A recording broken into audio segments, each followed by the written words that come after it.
तो आप लोग तो जानते होंगे कि केजीएफ यूनिवर्स कितना ज्यादा एक्सपेंड हो रहा है। मतलब जैसे जैसे नई मूवीज आती जाएगी आपको पिछली मूवीज भी रिकॉल करनी होगी, क्योंकि सारी की सारी मूवीज आखिरकार एक दूसरे से कनेक्टेड होने वाली है। और मैं ऐसा मान लेता हूँ कि जो भी इस वीडियो को देख रहे हैं उन्होंने केजीएफ चैप्टर 1 और चैप्टर 2 दोनों देख लिए और वो लोग अभी सालार देखना चाहते हैं। और केजीएफ चैप्टर 1 और चैप्टर 2 की स्टोरीज तो हमको पूरी पता है कि क्या होता है स्टार्ट से एंड तक, लेकिन कुछ कुछ पॉइंट्स ऐसे होते हैं जो इंपॉर्टेंट है लेकिन हम भूल चुके हैं। तो दोनों पिक्चरों की स्टोरीज रिकॉल करने के लिए आपके पास दो ऑप्शन है। पहला ऑप्शन है दोनों की दोनों पिक्चर देख लो, और दूसरा ऑप्शन है कि आप जिस वीडियो को देख रहे हो इस पे बने रहो। तो अगर अपन पहला ऑप्शन के बारे में बात करें तो केजीएफ चैप्टर 1 अगर आप देखना चाहते हो तो उसकी लेंथ है करीबन 2.5 घंटा और चैप्टर 2 की लेंथ है 2 घंटे 48 मिनट। तो मेरे हिसाब से आपको स्टोरी रिकॉल करने के लिए इतनी बड़ी मूवीज देखने की कोई गरज नहीं। तो आप सेकंड वाला ऑप्शन चुन के इसी वीडियो पे बने रहिए, क्योंकि हम कुछ ही मिनटों के अंदर केजीएफ चैप्टर 1 की पूरी स्टोरी को रिकॉल कर लेंगे। तो बिना टाइम वेस्ट किए हम केजीएफ चैप्टर 1 की कहानी को शुरू करते हैं। तो कहानी शुरू होती है 1981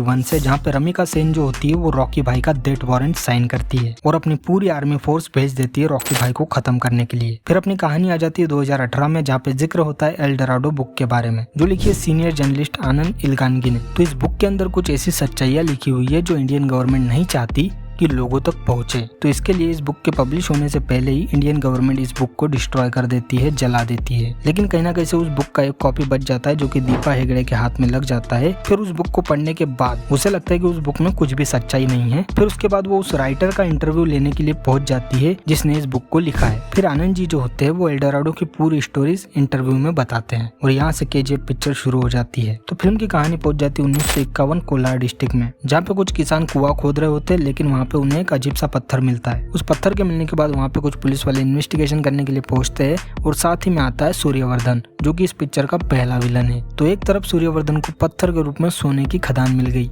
लेकिन वहीं दूसरी तरफ रॉकी भाई का जन्म भी हो चुका है। जो गवर्नमेंट ऑफिसर इन्वेस्टिगेशन करने के लिए आए थे, सूर्यवर्धन उन सबको मार डालता है ताकि सोने की खदान के बारे में किसी को पता ना चले। फिर उसके बाद सूर्यवर्धन ने उस जमीन को लाइमस्टोन माइनिंग के नाम पर 99 साल के लिए लीज पर ले लिया और इस राज को राज बनाए रखने के लिए वो दूर दूर से लोगों को लाता था किडनैप करके और इसी जगह पर माइनिंग करवाता था। वही दूसरी तरफ रॉकी की माँ एक सिंगल मदर होती है जो कि बहुत सारी मुश्किलों का सामना कर रही होती है, जहाँ उसे कुछ लुक्खे लफंगे छेड़ रहे होते हैं, लेकिन फिर भी वो उन सब का सामना करते हुए जैसे तैसे अपना जीवन काट रही है। लेकिन एक दिन उसे पता चलता है कि उसे कुछ बीमारी है। फिर उसके बाद कहानी 10 साल आगे बढ़ जाती है, 1961 में पहुंच जाती है, जहाँ पे रॉकी की माँ की मौत हो चुकी है। रॉकी की माँ के पास उसको देने के लिए कुछ भी नहीं था सिवाय अपने आखिरी शब्दों के। रॉकी की माँ रॉकी से कहती है कि तू कैसे जिएगा मुझे नहीं पता, लेकिन जब मौत आए तो तू दुनिया का सबसे ताकतवर और अमीर आदमी बन के मरेगा। और रॉकी भी अपनी माँ से प्रॉमिस करता है कि वो सबसे अमीर आदमी बनेगा। फिर उसके बाद रॉकी को अपने जीवन का पहला लेसन मिलता है कि चिल्लर के लिए हाथ फैलाना पड़ता है, नोटों के लिए हाथ उठाना पड़ता है। पावर है तो पैसा है, powerful people come from powerful places. और अभी फिलहाल रॉकी के लिए मुंबई एक पावरफुल प्लेस था, तो रॉकी मुंबई आ जाता है। तो रॉकी मुंबई पहुंचकर एक सबसे बड़ा कांड करता है, वो है एक पुलिस वाले को मारना। वो पहले पुलिस वाले को मारता है, फिर वापस जाके फिर से मारता है। वो इसलिए क्योंकि वो उसका नाम बताना भूल गया था। और इस कांड के बाद शेट्टी की नजर रॉकी पर पड़ती है और रॉकी शेट्टी के गैंग में शामिल हो जाता है। फिर उसके बाद कहानी पहुंच जाती है 1961 से 1978 में। तो अभी इन सालों में बहुत कुछ चेंज हो चुका है। सूर्यवर्धन अपने राज्य को मजबूत बनाए रखने के लिए उसने अपने 5 पिलर चुने हैं, जिनको आप 5 पार्टनर्स भी कह सकते हो, और यही लोग हैं जो केजीएफ को बाहर से संभाल रहे हैं। कमल जो है केजीएफ से निकले रॉ मटेरियल से सोना बनाता था। फिर उसके बाद सोने को बेंगलोर में डिस्ट्रीब्यूट करने की जिम्मेदारी थी राजेंद्र देसाई की, और पूरे वेस्ट पर एंड्रयूज का कंट्रोल था। अब बात करते हैं गुरु पांडियन के बारे में, जिसके सपोर्ट से सूर्यवर्धन जो है वो पॉलिटिक्स में उतर गया है और पूरी सरकार को अपने कब्जे में लेके बैठा है। तो ये जितने भी लोग मैंने अभी बताए हैं, ये सभी के सभी सूर्यवर्धन के लिए काम करते हैं। सूर्यवर्धन की सबसे बड़ी ताकत है उसका भाई अधीरा और बेटा गरुड़ा, और इन दोनों के कारण केजीएफ सुरक्षित है। लेकिन एक दिन अचानक केजीएफ के राजा सूर्यवर्धन को हार्ट अटैक आ जाता है और अब हर किसी की नजर जो है वो केजीएफ की गद्दी पर है। और यही सही समय था इनायत खलील का मुंबई में घुसने का, जहाँ पे वो मुंबई में घुस के सब दूर कब्जा कर सकता है। तो इनायत खलील ने शेट्टी के विरोधी दिलावर से हाथ मिला लिया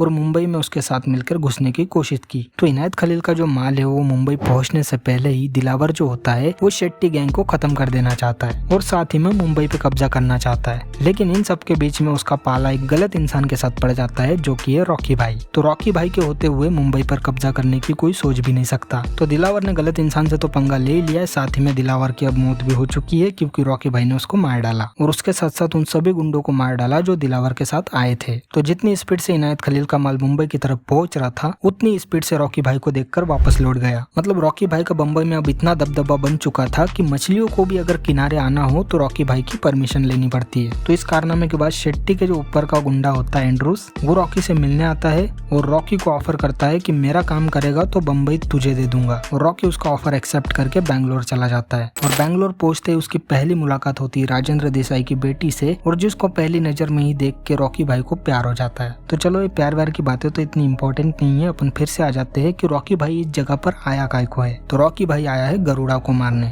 DYSS के पार्टी ऑफिस में एक फंक्शन है जहाँ पे गरुड़ा के बाप की जो मूर्ति है उसका उद्घाटन होने वाला है। तो गरुड़ा अपने बाप की मूर्ति का उद्घाटन करने पहुंच जाता है। पूरे DYSS के पार्टी ऑफिस में उसके गुंडे फैले हुए होते हैं और सब बंदूकें लेके खड़े हैं। और रॉकी भाई गरुड़ा को मार नहीं पाता है क्योंकि गरुड़ा की सिक्योरिटी बहुत ज्यादा टाइट थी और गरुड़ा को एक खबर भी लग चुकी थी कि उसके बाप के जो साथी थे वो गद्दार निकले, वो गरुड़ा को मारना चाहते हैं। लेकिन फिर भी गरुड़ा उनको जिंदा छोड़ के आ जाता है क्योंकि गरुड़ा के पास दुनिया और पावर दोनों है। और आपको तो पता है कि रॉकी भाई को दुनिया और पावर दोनों चाहिए। तो यहाँ पर तो गरुड़ा को रॉकी भाई मार नहीं पाया, लेकिन अब रॉकी भाई गरुड़ा को मारने के लिए उसी की जगह पर जाता है। तो सूर्यवर्धन को हार्ट अटैक आने के बाद उसकी गद्दी पर कौन बैठेगा सूर्यवर्धन को ये चुनना था। तो उसके पास दो ऑप्शन थे, बेटा गरुड़ा या भाई अधीरा। लेकिन वो गद्दी पर बैठने के लिए गरुड़ा को चुनता है। फिर उसके बाद गरुड़ा अधीरा पर हमला करवाता है जिसमें अधीरा मारा जाता है। तो अब गरुड़ा के रास्ते का कांटा कोई भी नहीं बचा। अब बस वो अपने बाप के मरने का इंतजार कर रहा है ताकि उसका बाप मरेगा तब वो गद्दी पर बैठेगा। और जिस दिन उसका बाप मर गया वो उसके बाप के सारे साथियों को मार डालेगा और उसके दुश्मनों को भी सबको खत्म कर डालेगा। तो अपन बढ़ते रॉकी भाई की तरफ जो कि KGF में घुसने की कोशिश कर रहा है। तो ये लोग किसी दूर गांव से लोगों को किडनैप करके KGF के अंदर लाते थे। तो अब उसका 41 बैच आ चुका है जिसके अंदर रॉकी भाई भी है। तो रॉकी भाई की KGF के अंदर एक ऑफिशियल एंट्री हो चुकी है। तो अंदर आते ही रॉकी को KGF के रूल्स के बारे में पता चलता है। यहाँ पर कोई भी मजदूर गार्ड्स को अपना सर उठाकर देख नहीं सकता। जितने भी लोग रहते हैं उनको सर झुकाकर रहना होगा। अंदर एक सफेद लाइन है जिसको कोई भी पार करता है तो यहाँ के गार्ड्स उसको सीधा गोली मार देते हैं। वो ये नहीं देखते कि वो औरत को मार रहे हैं या किसी बच्चे को मार रहे हैं, सीधे गोली मार देते हैं। और इन लोग को अगर पता चल जाए कि कोई मजदूर काम करने के लायक नहीं बचा या बूढ़ा हो चुका है या उससे कोई काम हो नहीं रहा है तो ये उसको भी गोली मार देते हैं। तो यहाँ के रूल्स काफी ज्यादा सख्त है। तो रॉकी भाई को यहाँ पे पहुंचने से पहले एक मैप दिया गया था जो कि अधूरा था। अगला पार्ट जो है वो रॉकी भाई को KGF के अंदर ही ढूंढना होगा जो कि मिलता है मेंटेनेंस रूम में। साथ ही में रॉकी अपने मिशन को अंजाम देने के लिए वहाँ के बच्चों से दोस्ती कर लेता है